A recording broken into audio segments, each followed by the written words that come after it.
Thank you for still inviting people from Holland. I did not vote for my government, and I don't think they did very well in treating the Southern Europeans. Just wanted to say that. Right, can you see my presentation well? Let's see, yeah? Wonderful. So, yes, great. So MVRDV, for who doesn't know it, we have been founded in '92 instantly with a big project, a television center that redefined the way we work in the Netherlands. We became worldwide famous in 2000 by this building, which is the Expo Pavilion for the Netherlands, landscapes of the Netherlands stacked on top of each other. In the 5th floor, you see a forest. And we have also, for example, built this library in China. So we work all over the world. We have 250 people in the office. But most important is, of course, the philosophy. We know that we transform our planet at the moment in a very bad way. And we know that urban sprawl is one of the major problems of global emission. So the moment that we build a city like this, it's very friendly to us, it's comfortable, but it's bad for the planet. So we should be living in a more efficient way, a bit like in Hong Kong, for example. However, this is a city that is perhaps better for the planet, but very bad for human beings. And you might remember that the SARS breakout also had its origin here. So how do you make a city better?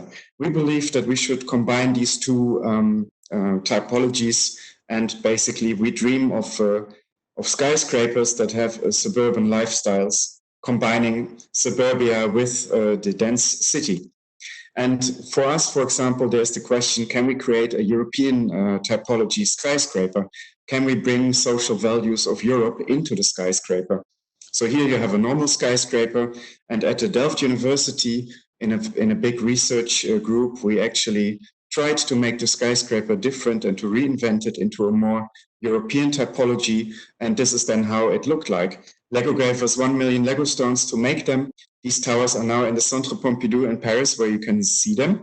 But for us, this was a research looking into the social fabric of the skyscraper. And we basically dream of bringing the qualities of an Italian mountain village into the skyscraper and make it a much more social typology. And we actually are able to build this. We script our buildings sometimes. And here you see one of the buildings in Amsterdam, which is now under construction, which will certainly be having the qualities of a vertical village. And it's also a mixed use. And here you see it's soon topping out. And then it will be planted. And maybe it brings the Bosco Verticale one step further. It's not just green, but it's also a social building.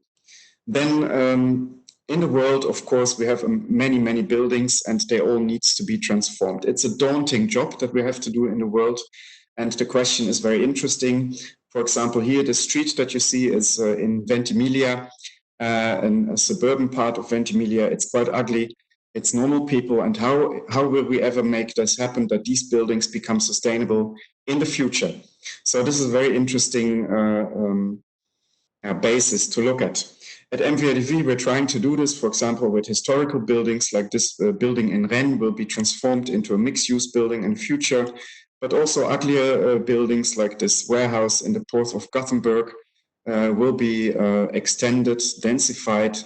We will build a wooden construction on top. We will double the building, and then in the end, it will hopefully be a much more sustainable and better performing building. Or here in Kiel, in the north of Germany, there is this creative hub in an old fabric factory, which will also get a wooden construction on top.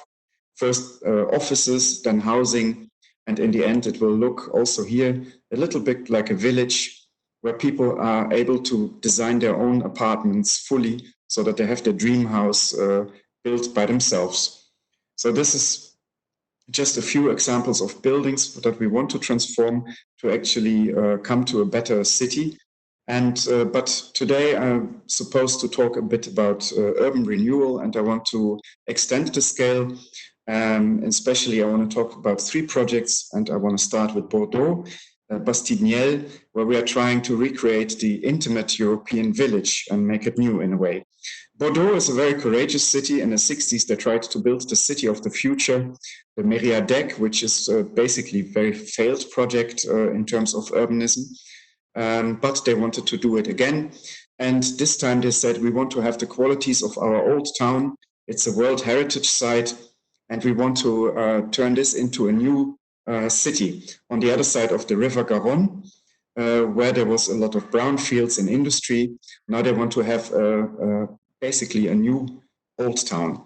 They had already started, and this is the result. As you can see, it's more suburban. So it was not a success. Nice buildings, nice green, but people sleep there only. So it's not a livable part of the city.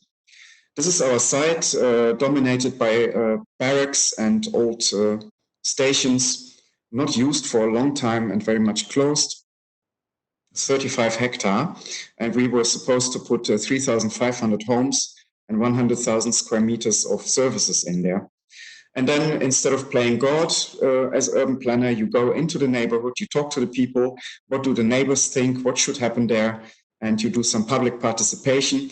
Actually, I think we engaged in 16 public participation events before we started to design. And then we started to design. Here's the neighborhood in relation to the city on the other side of the river, the historical city. We start with the existing. Every single structure on the site will be preserved. Nothing will be removed. It's basically holy. Every wall is holy. Everything will stay. We maintain the stations as new urban blocks. We fill in the empty spaces with new blocks to make an intimate city. And we create a lot of shared space for cars, cyclists, and pedestrians, which is based on Trastevere in Rome, where you have a lot of shared space. So it might seem like an innovation, but you in Italy know already for a long time how to make this work. Then we have more public space reserved for pedestrians and in a public-private way. So perhaps like Amsterdam is here the idea. And then we move up in an extrusion of 100 meters. And this is basically the basis for our new neighborhood. You see small streets, a lot of mass in terms of buildings. And then we apply some parametric rules to this urban planning. We say that the daylight in winter needs to be at least 2 hours for everything, also on the ground floor. And suddenly you get a parametric skyline. We make it even a bit more, we cut it more so that you can have solar roofs, solar panels. And then we are nice to the neighbors and make it virtually invisible for the neighbors. And this is then the result. We give it 226 different architecture offices so that it doesn't look like it's made by one architecture office, but by many. And this is how it is. So here you see, for example, one of the buildings in 1904. This is how the building looks currently, and this is how the building will look in the future with a fill-in. So you see the structure is preserved, and inside the walls there will be a new building. And here you see another building of the barracks, how it looks now, and how it will look in the future. So this is all to preserve the character of the neighborhood, that we don't just demolish everything, but that we give it a new life by respecting the heritage. Also, the heritage was very important for the UNESCO. They wanted to see what would happen on the other side. And you know, the UNESCO can be very strict. And the mayor told us that we have to be invisible from the other side of the river. So we went to UNESCO with 2 different options. And UNESCO, to our great surprise, actually liked our most radical option. And they said, it looks like a new interpretation of an old city with its spires and towers. And you can actually do this. So they said, it's great, let's do it. It will add to the character of Bordeaux. So we got a permit from the UNESCO. Then we made an art piece in Bordeaux to show the city what would come. People liked it a lot. And then we designed the public spaces. We actually made a very diverse plan with plants. So it should be also very green. And nature should play a big part. And then we started construction. As you can see here, the spires and all the weird shapes of the buildings need to be filled in, which means that every building will have a lot of very strange spaces. So you cannot just fill it with the identical apartments, but you will have to think about how to make it. So you will have small apartments and big apartments, and therefore you have a mix of population. And now here you see different architects' work and how they started to interpret the rules and how diverse it will actually be, what will be built there based on the old and also with all the new shapes on top. This is one of ours, for example.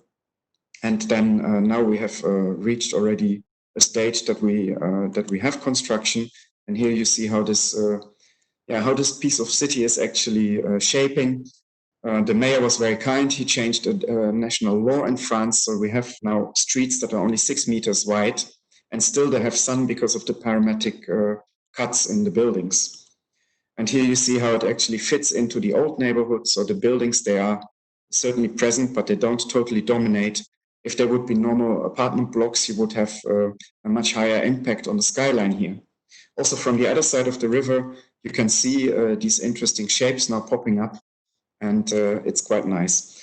The neighborhood is already in full use. So from day one, during construction, they started to have events, and it already turned into a very lively neighborhood, a place where actually people like to go to. And this already now is, in that sense, a very big success in terms of urbanism.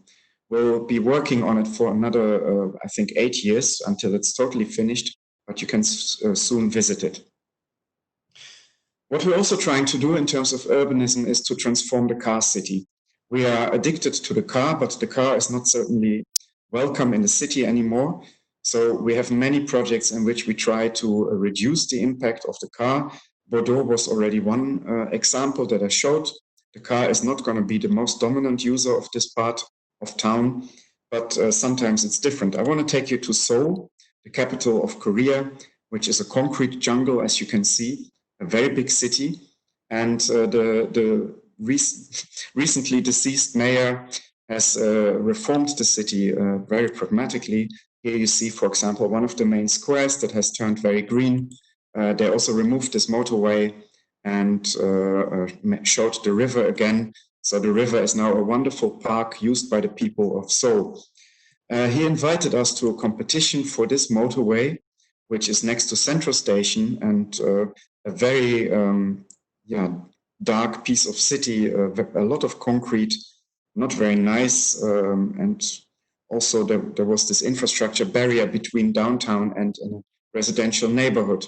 So for us, the question how to inject green quality into this urban fabric, how to connect two neighborhoods with each other, and actually Seoul had the idea to make a linear park, a bit like the High Line, but they didn't want to have a copy of the High Line. They wanted to have something very specific for Seoul. And how to be very specific. So we thought, why don't we make a park that is actually an arboretum, an hortus, if you want, that shows everything that can grow in Seoul, the entire impact of nature.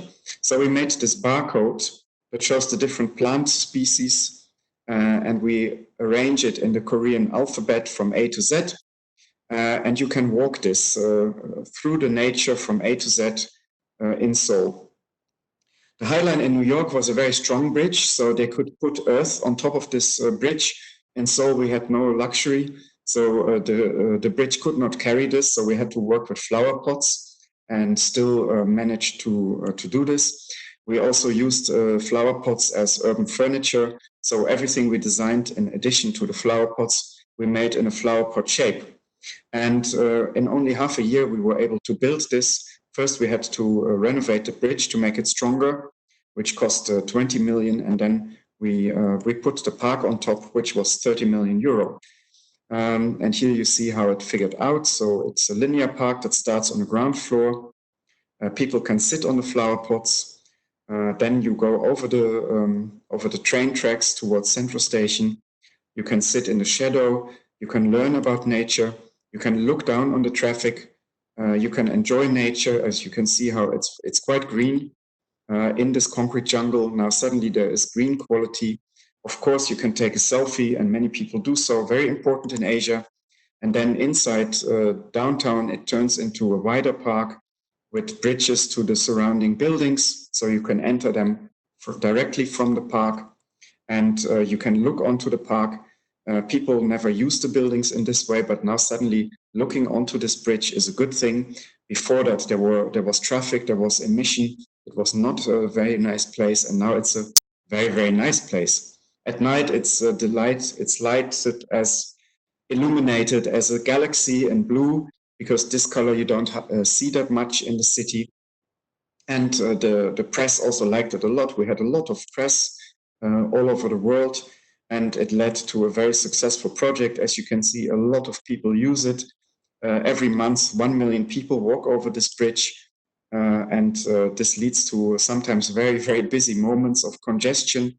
We had no idea that it would be this successful, which is very nice. Also, in terms of urban economy, it is a very successful project, because the fact that it's not just cars that are now passing by these buildings, but people, represents an economic fact. So you see here that with this investment of only 50 million euro, already 2 buildings have gained in value so much, simply because pedestrians walk past by. So this is new thinking in urban planning, that if we remove cars, you will create more value. Normally, in the old thinking, you would say you have more cars, you have more value. But this is changing. And already you noticed here, for example, that in the inner city of Madrid, when they banned the cars for a part, the turnover in the retail actually got a real boost and was raised with 9.5%. And this was done by a left-wing mayor who actually showed that she can be really good for business. I am going to stop my small participation in your wonderful event with what we did to Rotterdam. With only 1 building, we transformed a post-industrial city in a big way. Rotterdam was a medieval trading city constructed on both sides of the Rotter River, which you can see here in an old edge. And it was destroyed during the Second World War. And here you see that they have built in the river a train. Somewhere in the 90s, they decided to remove the train and put a tunnel in. And suddenly the old river was turned into a big square, which was very empty in the middle of the city. Nothing happened there. So the city decided to have the market there twice a week. And they noticed that then the entire neighborhood lived up and was much more pleasant. But when there was no market, you see here, it was a very calm and empty neighborhood in the city center. So the city decided to have a market hall here. There was a competition between developers, and they needed to come with an architect. And we came with a developer from The Hague. And we didn't know how to make a market hall. So first you go to south of Europe to learn from the professionals how to make a market hall. The first thing we learned is that you can make food look wonderful. It looks like art. So this is what we also wanted for our market hall.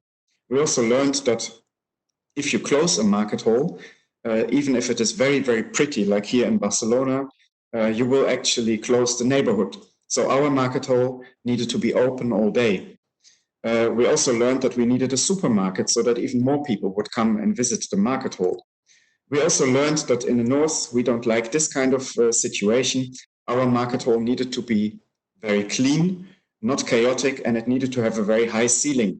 Because what we wanted is not claustrophobia, but we wanted to have a market hall where Dutch people could come in and feel free.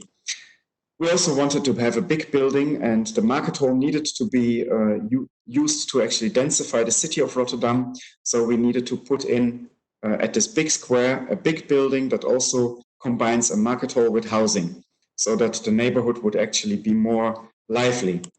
And so we designed a Venetian palazzo, as you can see here, with housing, and underneath the palazzo, a cathedral space for the market. So you could freely enter from all sides and people would live on top. We sent it to the developer, and of course it was way too expensive. And they said, this is impossible in Rotterdam. It's a poor city, you cannot build something like this. So they were very kind and they made us a counter proposal. And this was the counter proposal by the developer. They said, we're going to build a very small market hall, and we built 2 slabs of housing, rental and condos. So we said, okay, we can probably make you a facade design for this, but this is against all the ideas we had. We wanted to have a tall market hall. We wanted to have a wonderful building. and this is not working for us. So how to make it better?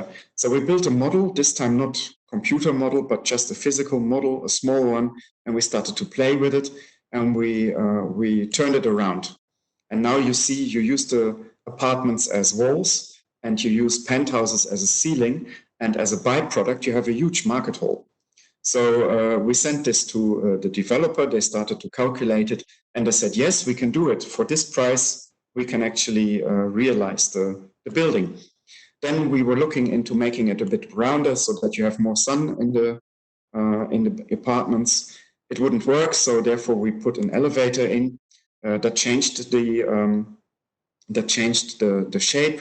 Also, they wanted to have more retail on the ground floor, which made the space suddenly look, or the shape suddenly looked more like a horseshoe, if you want.